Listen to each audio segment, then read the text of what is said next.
vamos ser gastos em todas as piadas, para a gente poder ir lá, vamos evangelizar, convidar as pessoas, a gente tem os gastos, né? Nós vemos aí o Ministério de Jovens, né, que tem gastos aqui na igreja.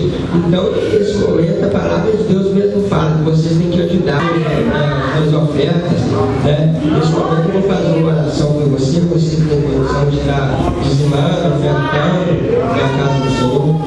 Pai, neste momento, eu quero te agradecer por tudo que o Senhor tem feito em nossas vidas, meu Deus querido, por tudo que o Senhor vai fazer, meu Pai querido. Neste momento, eu te agradeço, meu Pai.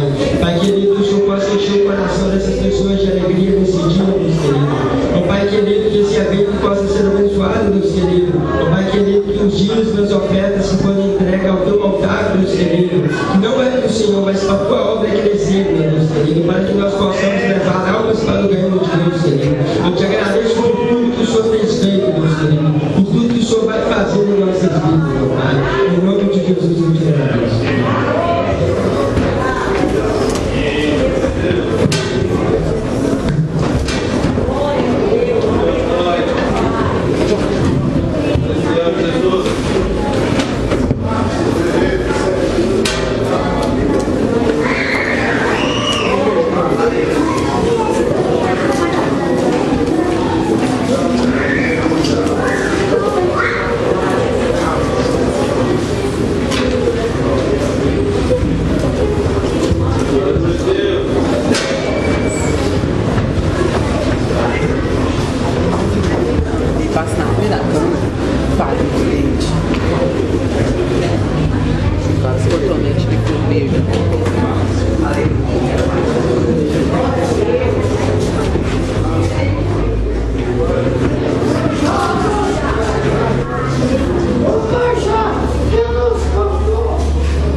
Tiago 2. Aleluia. Irmão Bruno, louvado seja Deus. Irmã Cláudia. A irmã Rodzimã. A irmã Rodzimã. Desculpa, irmão. Amém. Irmã Rodzimã. Juliana. Amém, Jesus. Ô, Ju, você não é? Eu fiz esse teste velho. Você não é a casa. O irmão Fernando. A irmã Fernanda. Dá uma vez aqui, meu irmão. Amém? Vamos cumprimentar nossos irmãos? Em nome de Jesus. Amém? Glória a Deus. Aleluia. Irmãos, feche seus olhos em nome de Jesus. Eu gostaria de estar convidando o nosso irmão Tiago, que vai estar nos abençoando nessa última palavra, para que ele possa estar tomando seu lugar aqui à frente, da nossa mensageira. Amém. Deus abençoe grandemente, irmão. Aleluia. Pode se sentar, fique à vontade, irmão. Aleluia. Louvado seja Deus. Feche seus olhos aí em nome de Jesus. Aleluia. Essa noite nós profetizamos oramos, glorificamos, louvamos o nome do Senhor, mas eu gostaria de trazer à memória um fato muito relevante, o motivo da nossa fé cristã. Amém, Jesus? Gostaria de trazer à memória a mensagem da cruz. Essa mensagem tão dolorida, tão sofrida, mas que possui um símbolo de vitória tão grande, e que nos salvou, que nos resgatou e que nos transformou e nos deu a condição de estarmos aqui hoje no nome de Jesus, adorando o nome dele. Feche seus olhos no nome de Jesus. Desligue-se de tudo agora. Esvazie sua mente, esvazie seu coração. Permita apenas que o Espírito Santo de Deus e a pessoa de Jesus esteja junto a você nessa noite. Amém, Jesus? Para que o Senhor, Deus dos céus, ele possa estar contemplando a sua vida, no nome de Jesus. E comece a imaginar o preço alto que Jesus pagou por você salvar. Amém, Jesus? Feche seus olhos. Faça um desafio de olhar para você mesmo. Às vezes é tão difícil a gente manter um momento de concentração, mas feche seus olhos agora, vamos desligar. Vamos preparar o nosso espírito para a mensagem, para que o Senhor ele possa falar no nosso coração.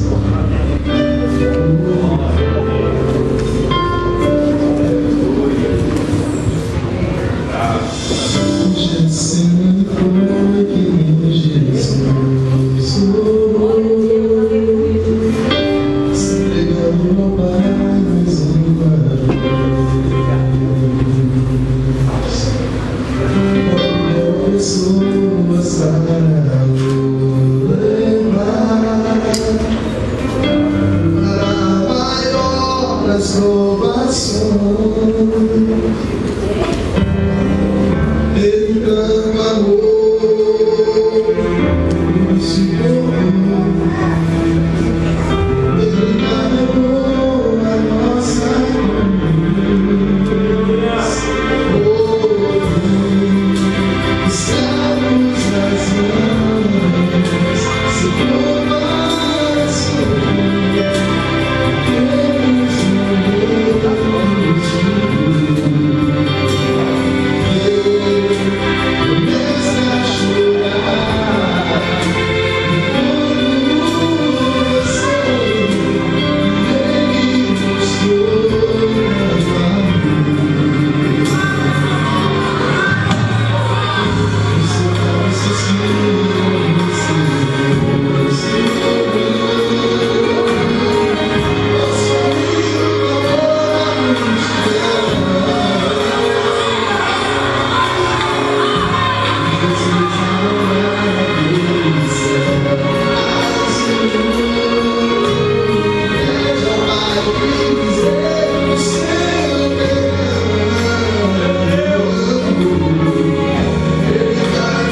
Que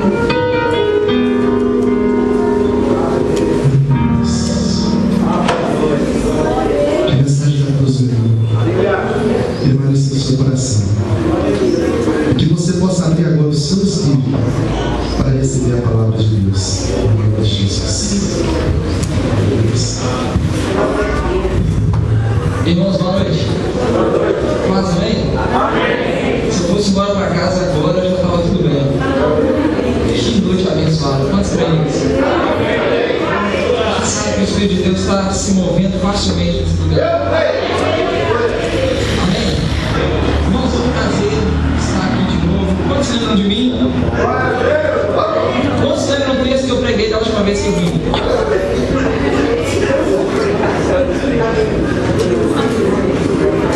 Quem lembra? Ouviu aqui atrás? Multiplicação dos pães. Hoje nós vamos falar de algo bem interessante. Se você puder, abra sua Bíblia em Romanos, capítulo 1. Quando eu comecei a caminhar na fé, quando eu ouvia alguém falando que era para abrir na Epístola aos Romanos, eu pensava assim, cara, esse cara vai pregar em Romanos, ele tem muita manha, ele conhece demais, porque para pregar em Romanos tem que ter muita manha. E eu descobri que Romanos se tornou para mim o segundo livro da Bíblia que eu mais sou apaixonado. O primeiro deles é Hebreus, o segundo deles é Romanos. E eu vou tentar em 40 minutos falar de toda a mensagem de Paulo aos Romanos. É uma mensagem difícil falar de toda a carta, mas eu tenho certeza que pelo menos os pontos principais eu vou tratar de deixar eles bem transparentes diante de nós. Amém, irmãos? Amém. Eu vinha falando com o Beli no carro, eu falei, Beli, chega de ficar de besteira, chega de ficar de conversa fiada. Irmãos, quem está cansado de conversa fiada dentro da igreja aqui? Irmãos, nós precisamos de Bíblia, de palavra. É muito bom ver a palavra sendo cantada. Quantos concordam que é muito bom ver a palavra sendo cantada com o som do Espírito se movendo? Irmãos, passou o tempo, irmãos, Jesus está às portas. A Bíblia diz que a trombeta vai soar, os mortos vão ressuscitar incorruptíveis, os vivos vão ser transformados. Irmãos, e isso pode acontecer a qualquer momento. O apóstolo Paulo, quando escreveu Filipenses, já cria que poderia acontecer com ele. Quanto mais nós hoje, irmãos. Paulo diz em Filipenses capítulo 3, verso 20, a nossa pátria está nos céus, de onde nós aguardamos o nosso Salvador, o Senhor Jesus Cristo, o qual transformará esse corpo de humilhação para ser igual ao corpo da sua glória. Paulo já olhava, na época dele, ele já olhava para o alto e disse, a minha pátria está no céu, estou aguardando, volta logo. O cumprimento na igreja primitiva não era paz do Senhor, era Maranata. Sabe o que significa Maranata? Nosso Senhor vem. Amém. Alguns dias depois de Jesus ter sido assunto aos céus, os discípulos já pregavam, arrependei-vos, porque ele está voltando. Então nós não temos tempo de ficar, nós não podemos mais ficar perdendo tempo com conversa fiada. Amém? Se o que eu falar nessa noite você não gostar, tudo bem. Eu tenho compromisso com a palavra, eu vou te mostrar a palavra. Se você não gostar, você questiona com o Espírito Santo que inspirou a palavra. Amém? Quem achou Romanos capítulo 1, diga eu estou vivo. Quem achou Romanos capítulo 1, diga eu vou para o céu. Quem achou Romanos capítulo 1, diga minhas contas estão pagas.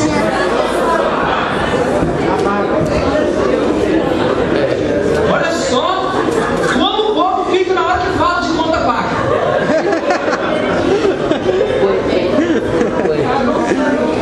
Tem gente mais feliz com conta paga do que para o céu aqui nessa noite. É isso. Olha a pessoa que está do seu lado. Misericórdia.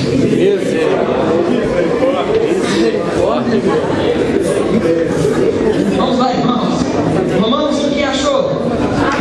Começa no verso 1. Paulo, servo de Jesus Cristo, chamado para ser apóstolo, separado para o Evangelho de Deus, o qual foi por Deus outrora prometido por intermédio dos seus profetas nas Sagradas Escrituras. 3. Com respeito ao seu filho, o qual, segundo a carne, veio da descendência de Davi. Diga, segundo a carne, da descendência de Davi. 4. E foi designado filho de Deus com poder, segundo o Espírito de santidade, pela ressurreição dos mortos, a saber, Jesus Cristo nosso Senhor, por intermédio de quem viemos a receber graça e apostolado por amor do seu nome, para a obediência obediência por fé entre todos os gentios, de cujo número sois também vós. Diga, está falando de mim. Olha só, chamados para serdes de Jesus Cristo, a todos os amados de Deus que estáis em Roma, chamados para ser os mais miseráveis pecadores.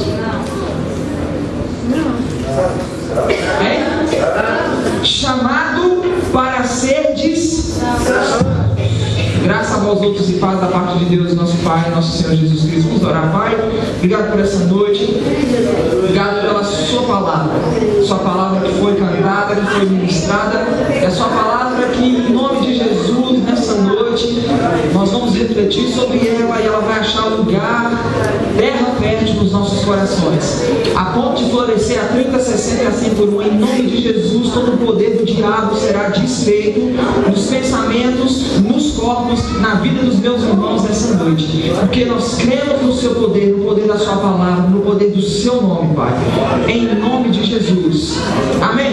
Pode se sentar. Irmãos, Paulo está falando para os romanos: vocês foram chamados para pertencer a Jesus Cristo, vocês foram chamados para ser santos. Diga, eu sou santo. Eu sou santo. Tem gente que tem problema de falar isso. Mas eu não sou pecador? Peraí, eu sou santo ou pecador? Tem gente que não sabe qual do lado que fica da história e fala: eu sou um pecador redimido. Não adiantou nada. Eu vou te mostrar nessa noite por que a Bíblia nos chama de santos, por que a Bíblia nos chama de santos, e qual é agora o proceder. Presta atenção, a Bíblia nos chama de santos porque Deus fez alguma coisa para nos tornar santos, e porque Ele fez alguma coisa para nos tornar santos, existe um comportamento de santos, existe uma forma de viver dos santos. Estão entendendo? Amém. E a gente começa, e eu comecei de propósito no capítulo 1, Paulo dizendo para os romanos: vocês foram chamados para ser de Jesus Cristo, vocês foram chamados para ser santos. No verso 16, leia na sua Bíblia, Paulo diz: pois não me envergonho do Evangelho, pois é o poder de Deus para a salvação de todo aquele que nele, primeiro do judeu, também do grego, visto que a justiça de Deus se revela no Evangelho, de fé em fé, como está escrito: justo viverá pela fé. Olha para mim, Paulo diz: eu não me envergonho do Evangelho. Versículo anterior ele falou que ele se considerava devedor tanto a grego como a bárbaros, porque no que dependesse dele ele estava sempre pronto para anunciar o Evangelho. E aí ele diz no 16: porque eu não me envergonho do Evangelho, porque é o poder de Deus para salvação de todo aquele que nele crê, primeiro do judeu, depois do grego, visto que há justiça de Deus. E isso é a chave da carta aos Romanos. Diga, justiça de Deus. Ele diz: visto que a justiça de Deus se revela no Evangelho. Isso, as nossas Bíblias dizem de fé em fé, mas no original significa literalmente uma justiça que do princípio ao fim é pela fé. Pois o justo viverá pela fé. Diga, justiça de Deus. O que significa justiça de Deus? A forma como Deus tratou com o problema do pecado. Vamos dizer junto para não esquecer? Diga, justiça de Deus é a forma que Deus usou para tratar, para resolver, para aniquilar o pecado. Diga, justiça de Deus. Só mais uma vez, o que é a justiça de Deus?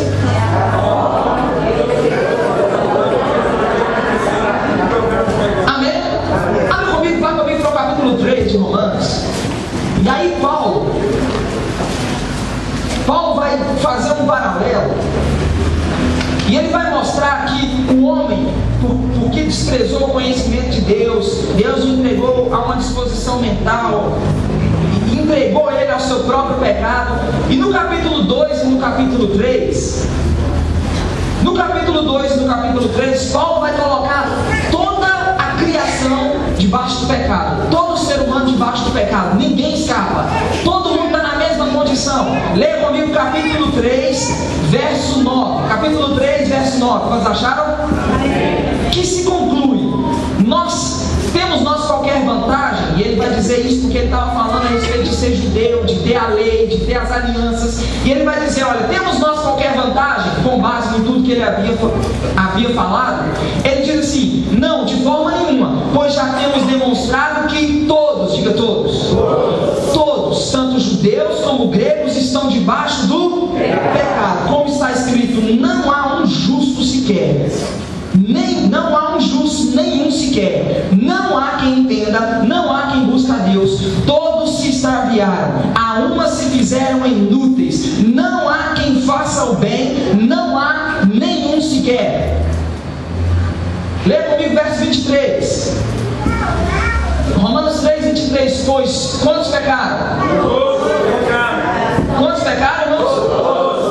Todos pecaram e destituídos, carentes estão da glória de Deus. Irmãos, se a Epístola aos Romanos, se a história acabasse aqui no capítulo 3, nós estávamos todos perdidos. Quem aqui se julga bom demais? Quem aqui se considera bom demais por conta própria? Ninguém, irmãos. A gente sabe que a nossa situação era essa aqui. Não há um justo sequer, não há nenhum sequer. Todo mundo se extraviou, todo mundo um dia pecou, perdeu a vida de Deus, todo mundo um dia pecou, se entregou ao pecado. Ah, mas eu nasci no Evangelho, meu querido, presta atenção, você nasceu no Evangelho, mas o que aconteceu no seu interior, no seu espírito, quando você nasceu de novo, não é resultado do que aconteceu entre seu pai e sua mãe quando você foi gerado no ventre dela. Amém? Salvação é algo individual, pessoal. Vai haver um momento em que a pessoa ela tem consciência e conscientemente ela precisa reconhecer que é uma pecadora e precisa entregar a vida a Jesus.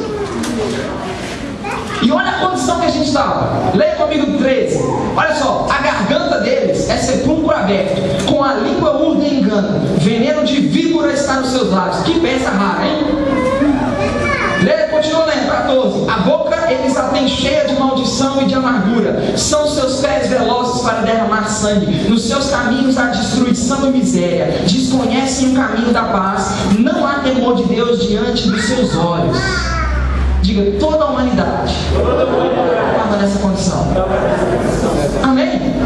E aí Paulo, irmãos, olha a sabedoria do apóstolo Paulo. Paulo vai falar no verso 19 e 20, mostrando por que a lei foi dada.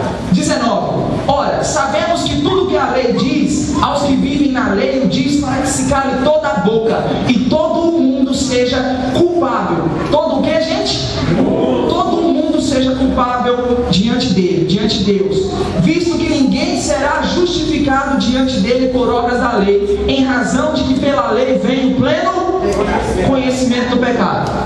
Olha para mim, deixa eu deixar a Bíblia aqui. Quando um criminoso, uma pessoa comete um crime, o que acontece? Você vai recorrer, o poder judiciário vai recorrer às leis que regem aquele estado, para que através daquelas leis seja dada a punição. Quantos concordam? A gente sabe que um determinado de crime é uma pena tal, outro determinado crime, outra pena tal. Concordam? Estou sendo claro? Estou sendo? Então o que Paulo está dizendo? Paulo está dizendo, o homem é como se ele tivesse cometido um crime, ele pecou. Quando sabe que o homem pecou no Éden? Deus disse para Adão, Adão, não coma da árvore do fruto do conhecimento do bem e do mal, porque no dia que você comer, certamente você vai morrer. O que Adão fez? Comeu do fruto e morreu. Aconteceu exatamente o que Deus havia dito. E o pecado do homem, eu poderia colocar como se fosse um crime que ele cometeu. Deus adicionou a lei, a Torá. E o que a lei fazia? A lei não tinha como objetivo justificar o homem, inocentar o homem. A lei tinha como objetivo mostrar a culpa do homem. O que a lei fez? A lei veio e mostrou para o homem: você pecou e carece da glória de Deus. Você pecou e destituído você está da glória de Deus. Você pecou e afastado está de Deus. Amém? Então diga comigo, eu estava assentado na cadeira de réu, culpado. Diga, eu cometi um crime, a pena era a morte. Amém? Só que o que diz na sua Bíblia, no verso 21? Paulo diz assim, verso 20 ele diz, a lei foi adicionada para o quê? Provar, mostrar o pecado. 21 ele diz, mas agora, sem lei, ou independentemente da obediência a ela. Por quê? Porque não é a obediência à lei que justifica o homem. Amém? Amém. Ele diz, mas agora sem lei se manifestou a... Vamos lá, gente. O que é a justiça de Deus? A maneira através da qual Deus iria tratar com o pecado. Agora, sem lei, ou seja, independentemente da obediência à lei, porque obedecer à lei não justifica ninguém, amém? Irmãos, se o método fosse obedecer à lei, o homem obedecia à lei, o homem recebia o mérito. Concorda? Se você faz, se você esforça, se você trabalha, você merece o mérito, você recebe o mérito, você merece o mérito.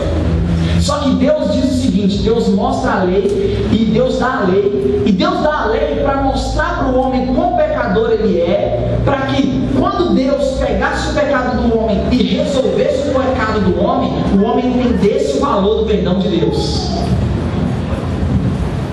Vou falar de novo. Deus expõe a culpa do homem, mostra, lembra? Nós acabamos de ler do 9 até o verso do verso 9 até o verso 20. Garganta dele é ser pouco aberto, com a língua muda e engano. Deus expõe a culpa, Deus mostra a culpa do homem, para que uma vez que a culpa ficou notória, Deus resolve. Ele pega o pecado, ele resolve o problema do pecado de alguma maneira, para que o homem entendesse o valor do perdão de Deus. Amém, Jesus, glória a Deus. E aí Paulo diz, mas agora, sem lei, ou independentemente da obediência à lei, se manifestou a justiça de Deus, testemunhada pela lei e pelos profetas. Justiça de Deus, mediante a fé em Cristo Jesus. Aí ele diz, para todos e sobre todos que creem, pois todos pecaram e destituídos estão da glória de Deus. Todos pecaram e carecem da glória de Deus. Irmãos, o que está escrito no verso 24 da sua Bíblia, do capítulo 3 de Romanos? Sendo o quê? Peraí, vamos mastigar. Não vai rápido demais não, mastiga. Sendo justificados. De que forma? Então peraí, eu não fiz nada. Sendo justificado, diga. Justificado. Ó, justiça é a maneira que Deus vai resolver o problema do pecado, a maneira que Deus lidou e resolveu com o problema do pecado, amém? Então, se o fato de sermos justificados, ele vai explicar por que fomos justificados, quer dizer que nós fomos declarados inocentes. Quem estava sentado na cadeira de réu? Eu. Mas agora eu fui declarado inocente. Sendo justificado ou declarado inocente de quê? Do crime que eu cometi, do pecado que eu cometi, da pena que eu tinha que cumprir, morte. Sendo agora justificados gratuitamente por sua graça. Agora, aí a chave está no verso 25. Mediante a redenção que há em Cristo Jesus, a quem Deus propôs do seu sangue como propiciação, por ter Deus na sua tolerância, algumas Bíblias dizem misericórdia, por ter Deus na sua misericórdia deixado os pecados anteriormente cometidos impunes. Olha para mim, irmãos. Diga, justificado gratuitamente pelo sangue de Jesus. Olha para mim, eu e você estávamos assentados na cadeira de réu, culpados, a pena já tinha sido dada sobre nós. O diabo, quem é o diabo nessa história? Diga, o acusador. O que o acusador faz? Quem aqui já assistiu, pelo menos já assistiu algum filme a respeito de tribunal, de julgamento? Quem já assistiu? O que o promotor faz? O promotor, ele reúne todas as provas que ele puder para condenar o criminoso. Concorda? Concorda, não é verdade? O promotor, ele recolhe todas as provas. E o diabo, nós estamos num tribunal, o homem está sentado na cadeira de réu, o homem é o culpado na história, o diabo é o promotor de acusação. Quem sabe que o diabo tinha razão naquilo que ele nos condenava? Quem sabe que ele tinha razão? Quem sabe, gente? O homem pecou mesmo. Errou, fez o que não devia, a morte entrou no mundo, e porque pecou entrou a morte, entrou a desigualdade social, entrou os divórcios, entrou a miséria, entrou a enfermidade, porque nada disso fazia parte da vida do homem antes da queda. E o diabo está lá com todas as provas, e o homem não havia o que argumentar. Mas Deus, a palavrinha mágica, amor. Amém. A humanidade estava sentada na cadeira de réu. Sabe o que Deus fez? Deus amou o mundo de tal maneira. Ele tira o homem da cadeira de réu, do lugar onde estava sentado os seres humanos, os pecadores, corruptos, culpados. Deus tira o ser humano da cadeira de réu e Ele assenta Jesus na cadeira de réu no nosso lugar.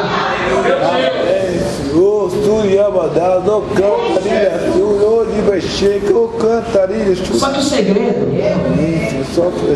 aleluia, isso é muito.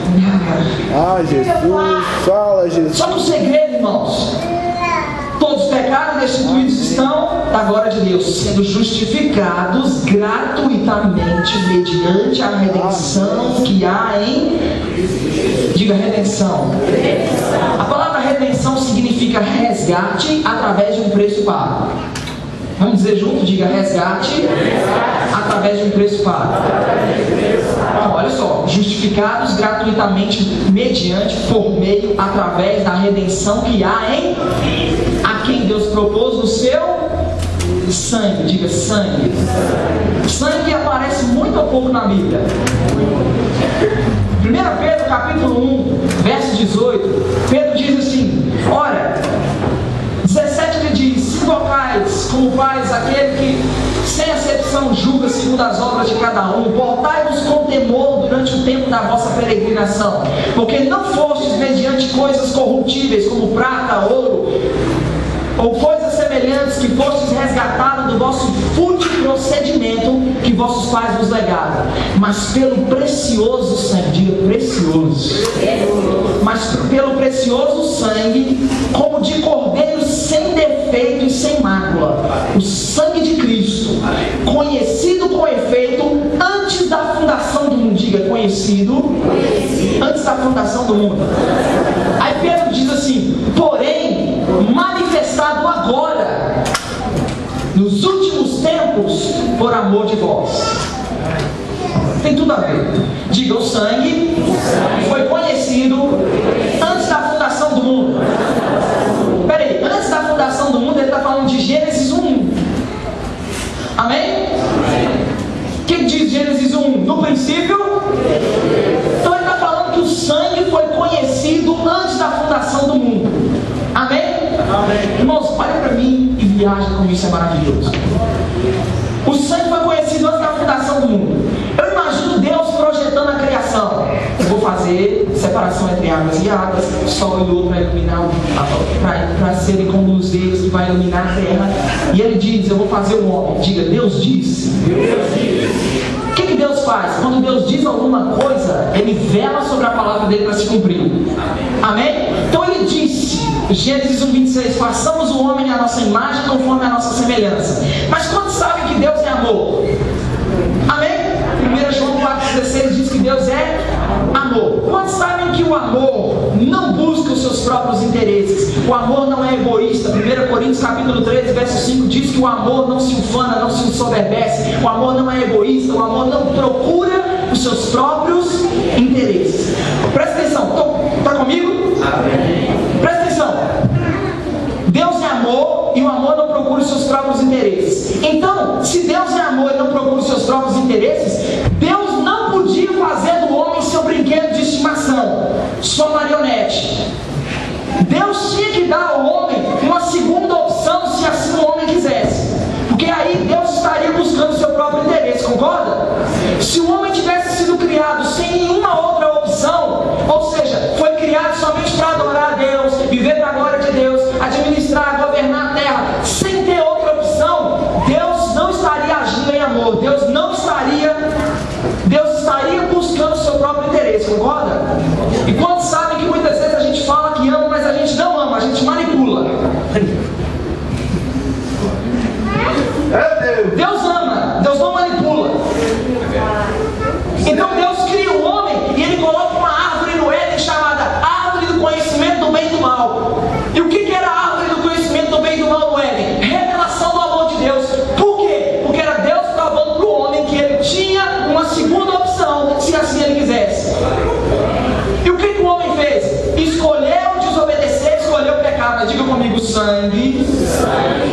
conhecido antes da fundação do mundo. Olha para mim, você sabe que Jesus, antes de ser o verbo, ele era a palavra, amém? A palavra que estava com Deus, que era Deus, amém? Eu imagino Deus na criação, Deus antes da criação, projetando, pensando na criação como um arquiteto. Eu vou criar, mas eu não posso violar meus próprios princípios. Eu sou amor, eu preciso fazer com o homem como uma segunda opção, porque senão eu vou estar buscando meu próprio interesse. Eu não violo os meus princípios, eu velo sobre a minha palavra para fazê-la se cumprir. Então o que eu vou fazer? Eu vou criar um homem, e o homem vai ter uma opção de pecar se ele quiser ou não. Só que o que eu vou fazer? Se o homem pecar, aleluia, se o homem pecar, a palavra vai se fazer carne e vai derramar o sangue dele.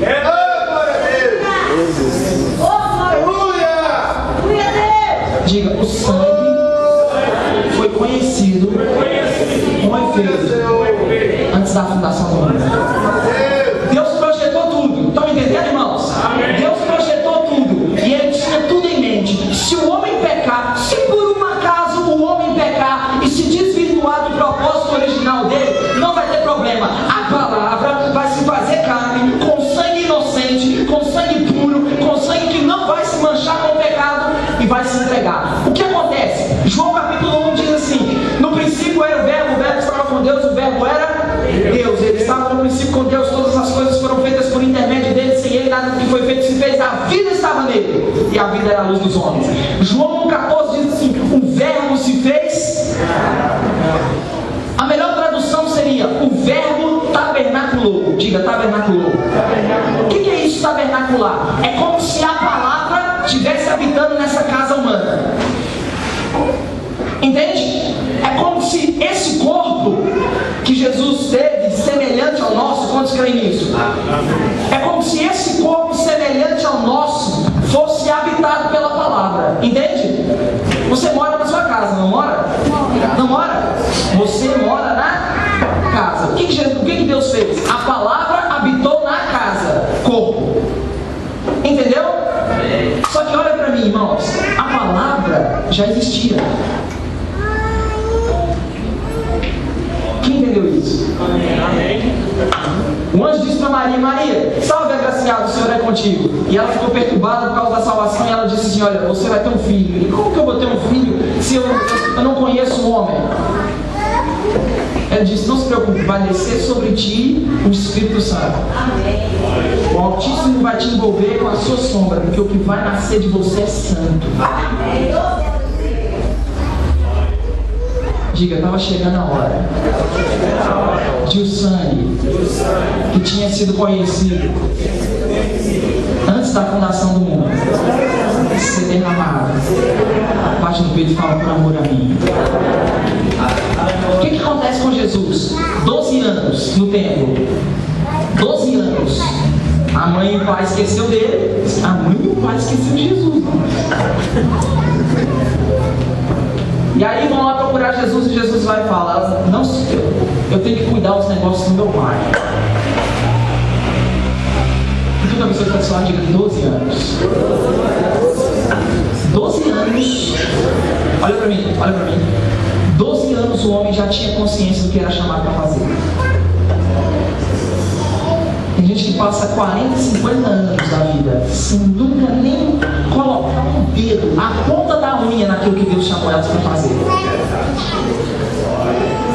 12 anos o menino já sabia: eu vim para cuidar dos negócios do meu pai. O que acontece? Jesus é batizado aos 30 anos mais ou menos, é batizado por João Batista no Rio Jordão. Começa 3 anos e meio de revolução. Ele começa a andar por toda parte, fazendo bem, curando os oprimidos do diabo, porque Deus era com ele. Só que o que acontece? Chega o momento de se entregar, ele vai ao lugar chamado Getsemane. Diga, Getsemane. No Getsemane, sabe o que significa Getsemane? Esmagar. É como se fosse prensar a oliveira. No Getsemane ele começa a ser prensado. E ele ora: Pai, se possível, passa de mim esse cálice. Só que não seja a minha vontade, mas seja a sua. A Bíblia diz que o suor dele é o quê? O sangue começou a ser derramado.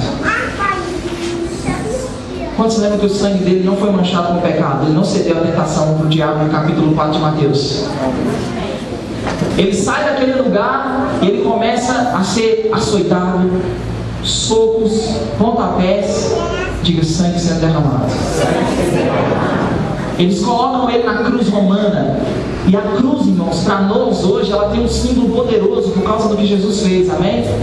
Mas a cruz, na época que Jesus foi crucificado, era a maneira de crucificar a pior raça de ser humano da época.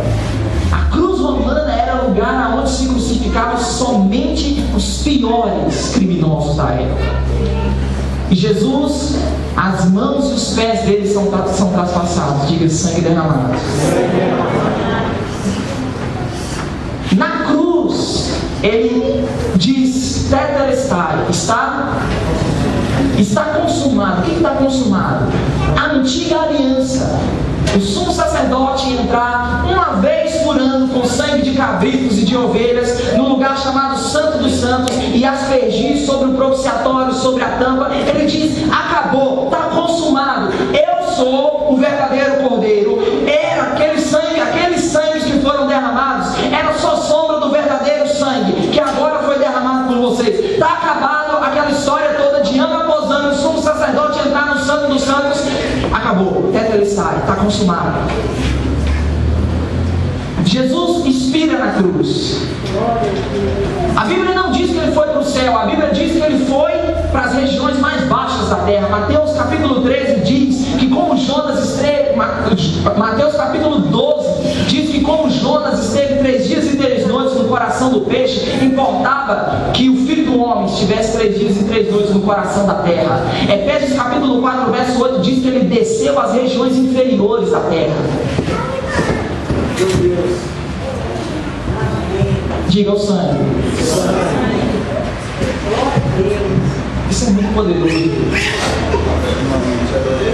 Quantos lembram? Diga o sangue de novo. Olha isso, o sangue. Quantos lembram que quando Caim matou Abel, a Bíblia diz em Gênesis capítulo 4 que o sangue de Abel clamava da terra a Deus? Quem lembra disso? Deus chega para Caim e vai, e aí Caim, cadê seu irmão? Não sei, só a casa do meu irmão. Caim, o sangue do seu irmão clama da terra. Diga, o sangue clama. Hebreus capítulo 12. O autor de Hebreus diz que o sangue de Jesus fala de coisas superiores ao que fala o próprio Abel. Diga, sangue fala. A Bíblia diz que o sangue de Abel estava falando da terra. Hebreus capítulo 12 diz que o sangue de Jesus fala de coisas superiores ao que fala o sangue do próprio Abel. Olha para mim, irmãos. Diga, o sangue de Abel clamava por justiça. Por quê? Porque Caim matou ele de forma injusta. Concorda? Só que diga comigo, o sangue de Jesus fala coisas superiores. O que acontece? No Getsemane, sangue começou a ser derramado. Durante o percurso até o Gólgota, o Calvário, sangue derramado. No Gólgota, as mãos e os pés traspassados, sangue derramado.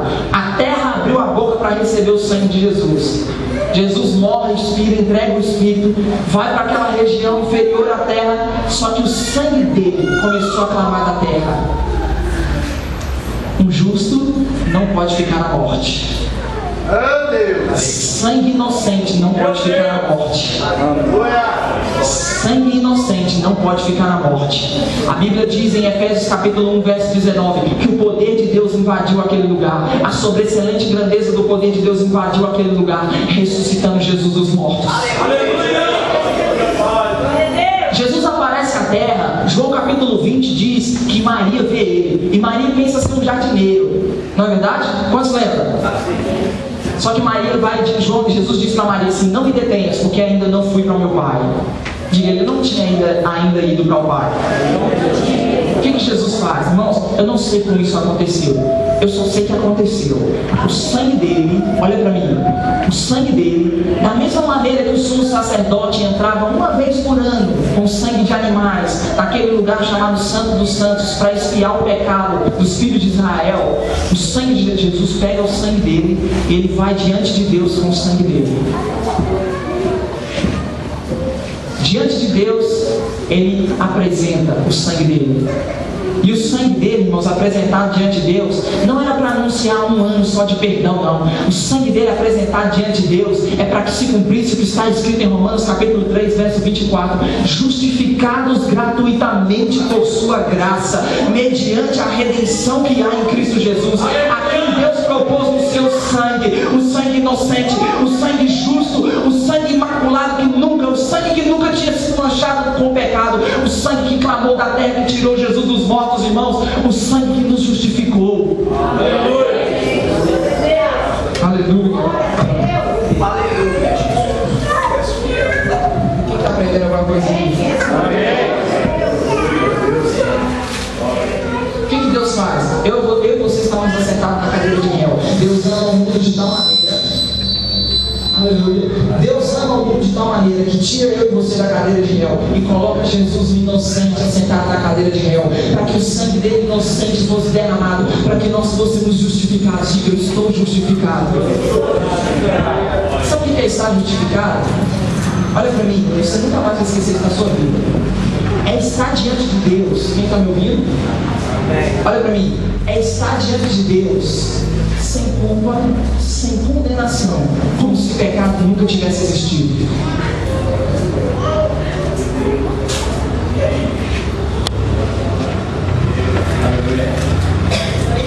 Tem que selar e parar para pensar. Eu estou diante de Deus sem culpa, sem inferioridade, como se o pecado nunca tivesse existido. Sabe por quê? Porque quando ele olha para nós, ele não vê nós, ele vê Cristo e o sangue de Jesus foi derramado. Abra sua Bíblia no capítulo 5, verso 1 de Romanos. Justificados, pois, mediante a fé. Nós temos o que hoje, irmãos?